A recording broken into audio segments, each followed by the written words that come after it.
Welcome back on this Friday afternoon. Looking to our headlines, last week, members of the Montana Farm Bureau Federation traveled to Washington, D.C. for the Farm Bureau's annual fly-in. Farm Bureau members visited with their congressmen, met with agency personnel, and toured the Supreme Court, while also discussing issues with the American Farm Bureau policy experts. You hit the ground running. There's so much to see and people to talk to. It's really an encouraging event. Issues Montana Farm Bureau advocated on included trade, agriculture labor, and finding a permanent solution for electronic logging devices and hours of service rules for livestock haulers.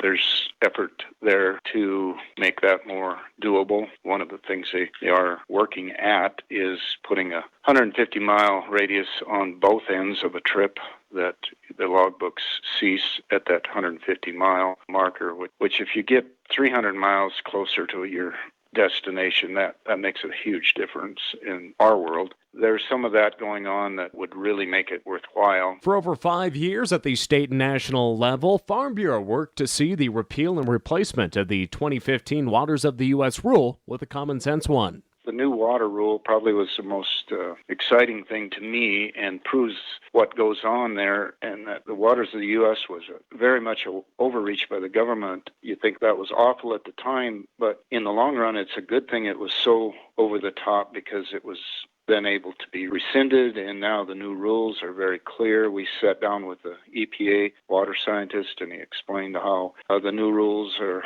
written to be very clear, and they want it that way too, giving the states back their rights on the water. That was very encouraging. Jensen wants all Farm Bureau members to find the time at least once to visit the nation's capital and advocate for their industry. I would really encourage the Farm Bureau members to apply to go, because it's very much an eye-opener. You get to see all kinds of people that you normally obviously wouldn't, and you get to sit down and ask questions in context, and it's actually very reassuring.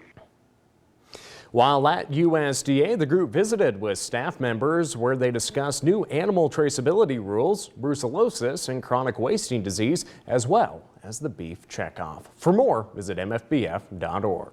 We'll be right back. As we come back this afternoon, we see that for the first month of 2020, there was mixed results in the total number of U.S. tractor and self-propelled combine sales. Total farm tractor sales grew compared to January of last year, while combines fell by 25%. That's according to data out this week from the Association of Equipment Manufacturers. Total U.S. farm tractor sales increased just under 5% in January compared to last year, while January self-propelled combine sales dropped to 24.4%. Total sales of two-wheel drive tractors grew in all segments during January by a total of 4.9%, more than January of 2019. Sales of tractors with more than 100 horsepower led the way in sales growth, up 19.6% to 1,361 units sold. The total number of four-wheel drive tractor sales fell 6.6% to 169 units sold. Well, friends, that's all the time we have for this afternoon's Farm and Ranch News. We'll send it back over to the news desk.